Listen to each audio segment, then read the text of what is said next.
janor 2023, nga ora 09:00 në fshatin Banjsh të komunës së Zveshanit, të akuzuar Blagoje Spasojević, Vladimir Tollić, Dušan Maksimović, së bashku me pjesëmarrësit e tjerë të grupit Tani Taratisër, me role të ndryshme, duke filluar nga roli i bllokimit të rrugëve, të trajnuar në mënyrë personale, ku pjesa më e madhe e grupit pasi që kanë hyrë në mënyrë të organizuar përmes rrugëve malore ilegalisht në territorin e Republikës Kosovës nga Republika Serbisë, me 10 vetura e disa prej tyre edhe të blinduara,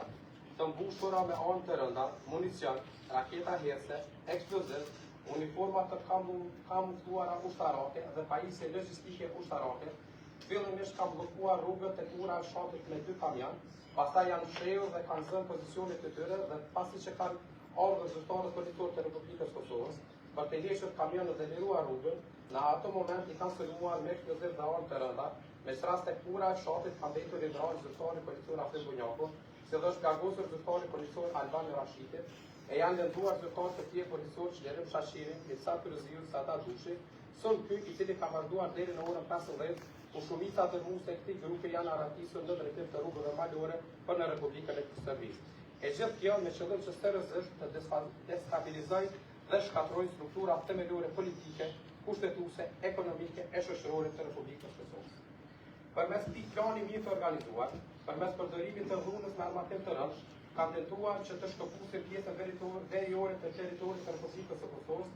respektivisht komunat e banuara me shumicë serbe dhe këto pjesë